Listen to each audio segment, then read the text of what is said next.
Welcome viewers, I am Dr. Tarang Kapoor and in the series of lectures on Introduction to Ethics, in this lecture we are going to visit care ethics. We have been discussing normative ethical theories. The objective of these ethical theories is to guide us to know and perform what is morally right and to avoid what is wrong. Care ethics is one of the significant moral normative ethic theory. Let us our discussion be today about understanding the term feminism first, because care ethics is deeply associated with this movement in particular. Now, feminism is defined as an intellectual commitment and a political movement that seeks justice for women and the end of sexism in all forms. Now, this definition is taken from Stanford Encyclopedia of Philosophy, and there are philosophers like bell hooks even who have spoken about feminism as a movement to end sexist oppression. Basically, it is about asserting equality and against discriminations of all sorts.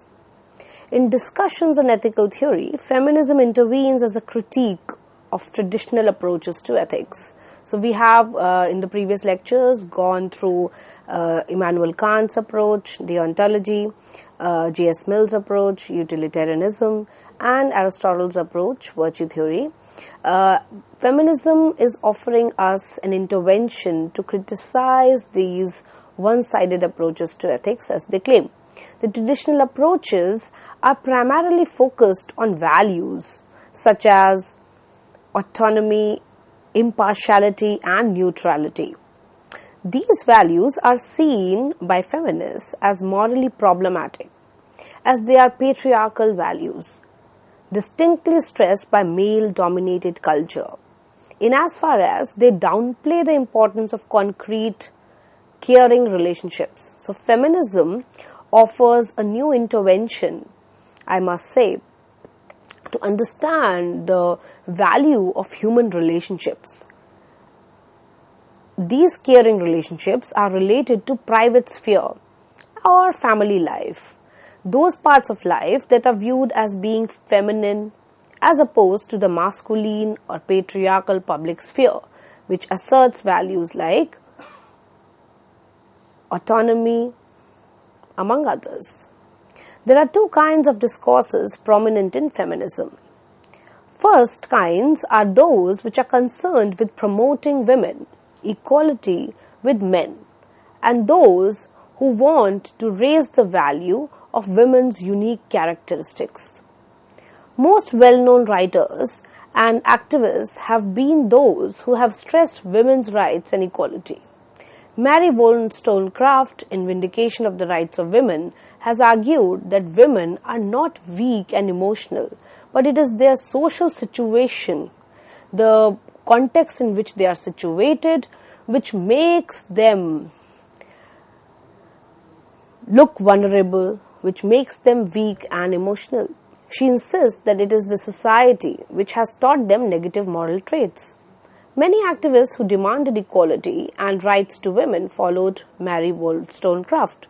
The 19th century women rights advocates made the first wave of feminism. Now, progressively, Simone de Beauvoir presents a second sex book titled Second Sex, which came in 1949 and became a classical text for second wave feminism. She argued that women are a second sex because they are always regarded in terms of being another to the first sex, which is the primary male sex. She was an existentialist philosopher and argued that there is a need for women to be having their own independent selves, free to establish their own goals, their own projects, and their own life. Various writers in the history of women's movement stressed the importance of raising women's consciousness so that they might understand how does women's experience shaped by cultural and social norms. This involves helping women become aware of how certain social circumstances leave them in a socially second-class status. While encouraging women to examine the various ways They have been oppressed and subordinated in their personal, professional, political lives. The movement raises consciousness, awareness, and also brings about political equality of women. Now, the third wave developed since 1990s, and this is a more recent kind of phenomena, has been aware of the problem of diversity in dealing with women's issues, which was the concern of the second wave. This includes the range of women experiences in diverse cultures, issues which would be different in different parts of the world, depending on the religious sphere, cultural and even geographical locations, generational differences. Women in the Western world who are concerned with liberty and equality for women in the rest of the world are more aware of the need to listen to women and appreciate their unique cultural situations. So the third wave was talking in terms of accommodation of true diversity, in terms of culture, economy, society, religion, and other kinds of diverse factors. Let us look at Martha Nussbaum's work. Martha Nussbaum remarks that the cultures are dynamic and internally complex. Nonetheless, she thinks that it is still important to clarify abstract moral principles, provided that they are grounded in empirical reality.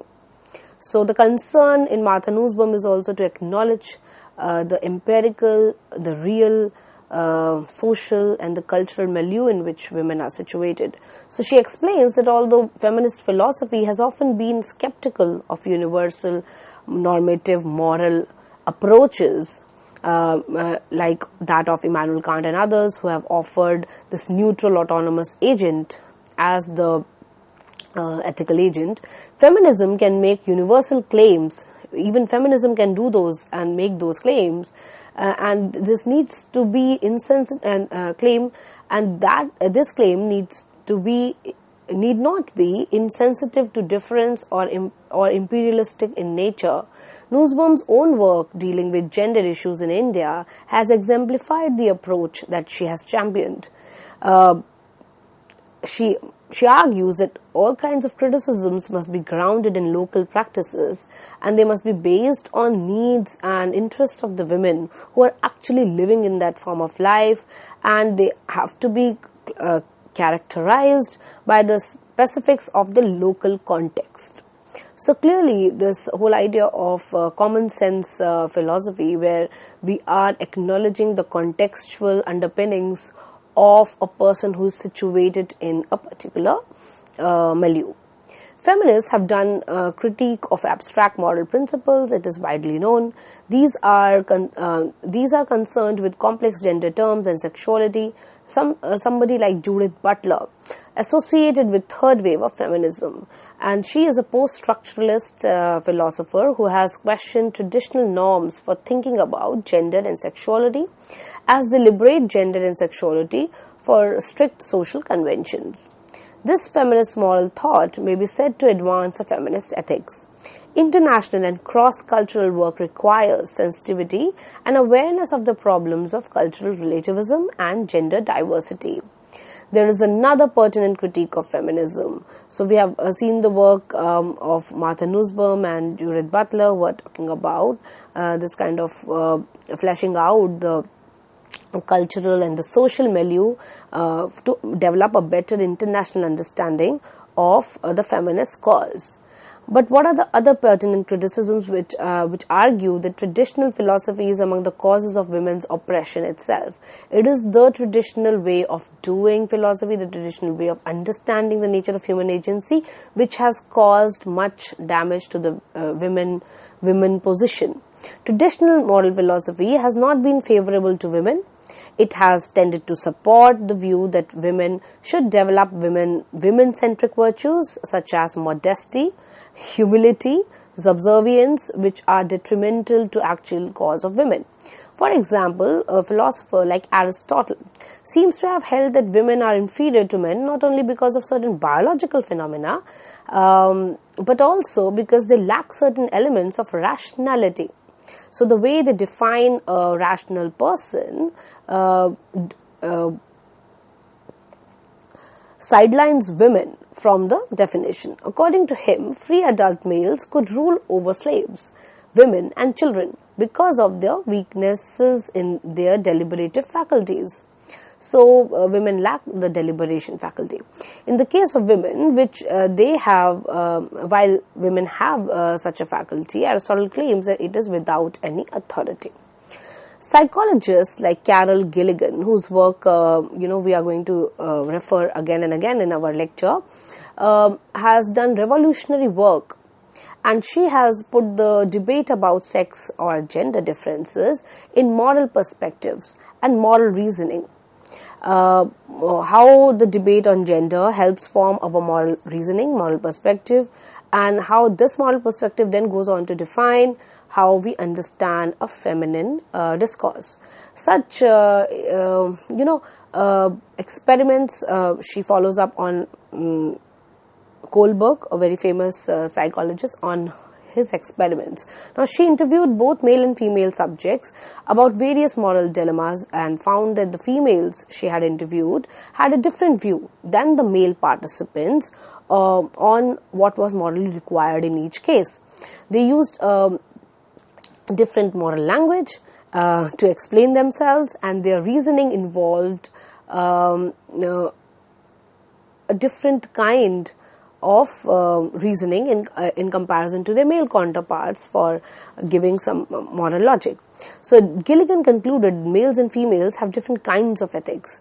Gilligan criticized the dominant Kantian tradition in philosophy, which has also been criticized by other philosophers like Bernard Williams, MacIntyre, Philippa Foot, and several others, but for different reasons. So Gilligan has presented a feminist critique of Kantian traditional philosophy. Her book is to interest as much for its attempt to articulate an alternative to the Kantian justice perspective, as much as it is for interest of its implicit raising of the question of male bias in the Western moral theory, especially liberal democratic theory. Annette Baer's work is also a relevant work alongside Gilligan's work, because she provides a critique of the traditional emphasis on justice as a moral norm that is derived from her reading of Gilligan's work on moral development. So Baer believes that the best moral theory has to be a cooperative product of women and men. It has to harmonize justice as well as care. So if the feminine side is bringing in care as a perspective and a male side is bringing justice as a key virtue, then best theory will be to combine the two, the best of the both worlds, and the morality theories about all persons for men and women, and will need their combined insights. Now the question is whether there is a distinctively feminine morality at all. So are we going to say that, oh, there is male morality and then there is a female morality? Another significant question also occurs at whether the idea that there is a female approach to ethics helps or hinders the cause of reducing violence against women. So if we say that there is a different, unique, distinct ethics of the feminine, how is that helping us to put forth the feminine cause, or is it offering a hindrance to the feminine cause, because then it is essentializing the nature of women? And whether this kind of an articulation of a theory helps or hinders the effort to promote liberty and equality for women. So if this articulation is worthy and it is socially just, then will women's right and their sphere have a better assertion? These are some of the pertinent questions which need to be dealt with. To understand the above questions, let us understand the foundations of gender in moral reasoning and the ethics of care. In Gilligan's studies conducted in 1970s, a hypothetical situation was posed to two 11-year-old children. How she understand the moral reasoning and alongside the ethics of care in terms of how do you articulate the whole question of gender. So two set of hypothetical situational questions were posed to 11-year-old children, Jake and Amy. A man's wife was extremely ill and in danger of dying. A certain drug might save the wife, but the man could not afford the drug because man is poor. in part because the druggist had set an unreasonable high price, so the man was poor to be able to procure the drug. The question was whether the man should go ahead and steal the drug. Now, Jake, a male candidate, answered by trying to figure out the relative value of women's life and the druggist's right to his own property, that is, saving the drug. So, whether, the husband should try to procure the drug in terms of what is the value of wife for the husband, and then druggist owes the drug, so how much right does a druggist has over his own property. He concluded that man should steal the drug because he calculated that the woman's life was worth more in comparison to owner's right over the drug. Now, Amy, a female respondent, was not so sure. She wondered what would happen to both the man and the wife if he stole the drug. If the man goes ahead and stole the drug, he might save his wife. But if he did, he might have to go to jail because he has stolen the drug. And then his wife might get sicker again because she is deprived of the drug. So that's why Amy said that if husband and wife talked about this, they might be able to think of some other way to resolve the dilemma. Maybe go and seek public help, maybe go and seek some agency's help and resolve this problem, because clearly stealing the drug is not going to lead anywhere. One interesting thing about this case is that there are different ways in which the two children tried to determine the right thing to do in this situation. The boy used a calculation in which he weighed and compared values from a neutral, autonomous standpoint. The girl, on the other hand, spoke about the possible effects of the proposed action on the two individuals and their relationships with each other. Her method is not to give the kind of definitive answer that is apparent in the boy's method. When researchers examined this and similar cases of moral dilemma posed to male and a female candidate, they speculated that these differences in moral reasoning may be the result of the sex or gender. Let us delve into another representational example which seems to show a gender difference in moral reasoning. In explaining how they would respond to a moral dilemma about maintaining one's moral principles in the light of peer pressure or family pressure, two teen subjects responded very differently. The case was one in which the religious views of each teen differed from those of their parents. The male said that he had a right to his own opinions and he has a right to differ from his parents, though he respected his parents' views. However, the female candidate said that she was concerned about how her parents would react to her views. So she's concerned about what will be the response of the parents on her taking a stand about her own views. So she says, I understand their fear of parents' fear of my religious ideas. However, she asked, and added, they really ought to listen to me and try to understand my beliefs, and if they do not understand, then the female subject was not very happy about taking her own stand. So she is someone who is really harping on the interrelation between her and her parents and wanting the parents to understand her viewpoint. She concluded that although the male and the female subjects reached similar conclusions in this case, they used different reasonings. They seem to have two decidedly different orientations and perspectives on why they took the stand they took. The male spoke in terms of an individual's right, so more in terms of their own autonomy, their own right assertion and neutrality to his or her viewpoints, while the female talked to the need of the particular people involved to talk with and come to understand one another because they are related to one another, and the female is concerned about what the other person thinks of them. These and similar cases raise questions about whether a gender difference actually exists in the way people reason about moral matters. Now let us look at this chart which I have drawn here from Barbara McNannan's reference.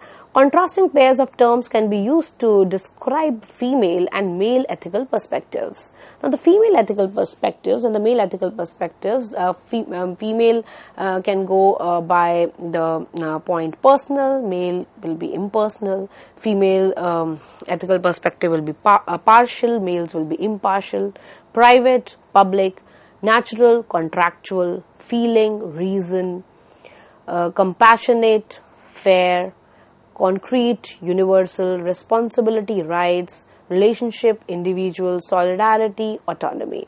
So this kind of a female ethical perspective, a male ethical perspective has been juxtaposed in several researchers' work, and the various characteristics of values in this list may need further explanation. So there are perspectives and counter perspectives on this kind of an articulation as well. Now first, traditionally from female moral perspective, the context for women's moral decision making is said to be one of relatedness. So remember, the first point was that women have a relatedness as a virtue.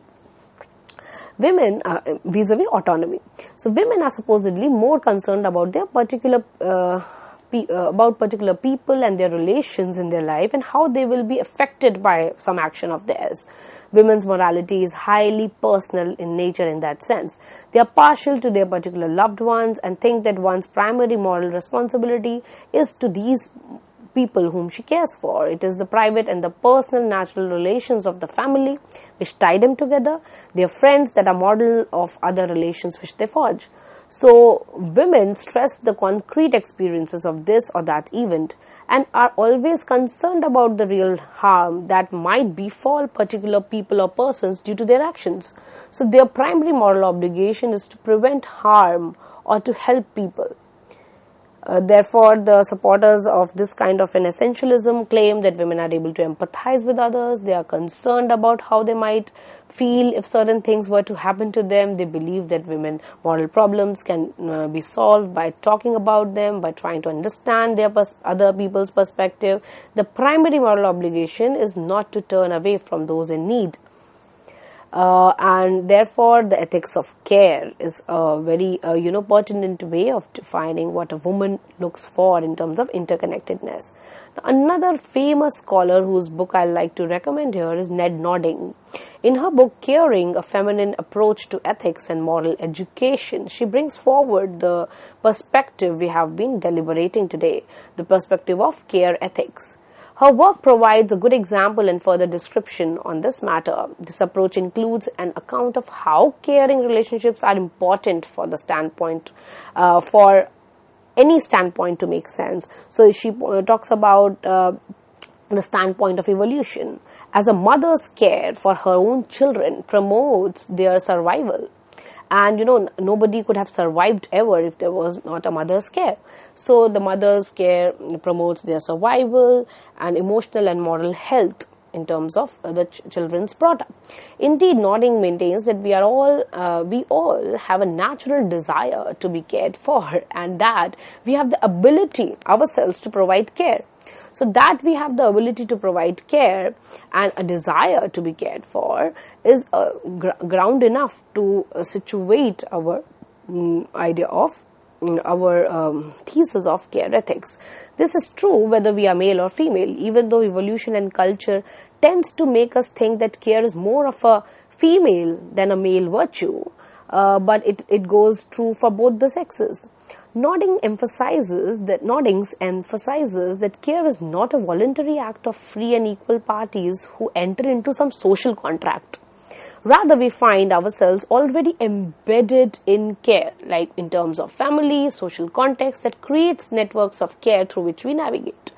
These networks and relationships are not primarily governed by some abstract rules or principles which have come from above. So you remember in the last discussion on applied ethics, we spoke about top down approach, wherein there are abstract rules which are used to understand a particular situation. Rather, they depend upon the needs and relations of the individuals. Nodding views care as two-sided, which involves a complex interplay between the carer and cared for. Caring is founded in listening attentively, so deep listening is involved, and seeing other person lovingly. It involves what she describes as motivational displacement, where the needs of other overwhelm us, as in a mother's case, where her physical reaction to the crying of her infant child. Nodding thinks that the deep connections of care are psychologically and morally important for human flourishing, and that society would be better off if it promoted caring relationships through education and institutional designs. The supposedly typical male moral perspectives contrast sharply with a feminine perspective on care, like the one which Noddings is suggesting. In this view, men take a more universal and impartial standpoint traditionally in reasoning about what is morally good and bad. Men are more inclined to talk in terms of fairness, justice, and rights as virtues. However, Nodding is talking more in terms of interconnectedness, caring, and deep listening. They ask about the overall effects of some action and what are the good effects. So there is a kind of utilitarian quest underneath. And there's a quest for justice, equality, fairness. When all are considered outweigh the bad, it is as though they think moral decisions ought to be made impersonally or from some unbiased and detached agent. The moral realm would then in many ways be similar to the public domain of law and contract. The law must not be biased and must treat everybody equally. People ought to keep their promises because this is just thing to do and helps a reliable social order. Morality is just a matter of doing one's duty. What are we to make of the view that two different sets of characteristics describe male and female morality then? In suggesting a difference between men's and women's morality, Gilligan has taken aim at one of the dominant points of view about moral development, namely that of psychologist Kohlberg. Kohlberg was influenced by Kantian philosophical tradition as developed by John Rawls. She developed a theory about typical moral development, which she saw to progress from pre-conventional level, where what is seen to matter is pleasing or not offending paternal authority figures through a conventional level in which the child tries to fit in within a group, such as a school community. So from pre-conventional we move to conventional and then to further conforms to the standards and rules to a post-conventional critical realm in which such conventional rules are subjected to tests and where those tests are then of a utilitarian nature. So we'll have to see what Kohlberg's model of moral development is, and this is more influenced by Kantian and Rawlsian principles of justice and fairness. According to Kohlberg, the highest stage of moral development is a stage in which an adult can be governed not only by social pressure but by personal moral principles and sense of justice. Based on these principles, adults come to regard other people as moral equals and manifest an impartial and universal perspective. In his own research, Kohlberg found that women did not often reach the stage of this development. So the women are unable to reach the penultimate stage of development, which is conventionally considered to be a male stage. Women always scored less, and that's why they were morally deficient. So disappointed by such homogenization, Gilligan wondered that there might be different patterns of development in the female subjects, and that's why she conducted those interviews from which we just took two examples to understand how male and female responses towards the same moral standpoint is different when it comes to their moral reasoning. These rights seem to be shared by many young men. The women tended to speak in a different voice about morality itself and about this kind of a situation. I like to end my lecture with a interesting famous psychologist Sigmund Freud, who held that women should, I quote, should show less sense of justice than men, and that they are less ready to submit to the great exigencies of life, that they are more often influenced in their judgments by feelings of affection or hostility. So we can see that, this bias when it comes to understand the female perspective exists even in the psychologist's work, Freud's work. According to Freud, women were morally inferior to men. Girls developed a capacity for personal relations and intimacy, while their male counterparts developed a sense of separateness and personal autonomy. The idea was that women based their morality or concern about personal relations on while male bases their morality on rules that can reconcile the separate competing individuals in a society. With this, we come to an end to this lecture, and I am going to continue our discussion on significant challenges which were posed at care ethics perspective to morality in the coming lecture. Thank you.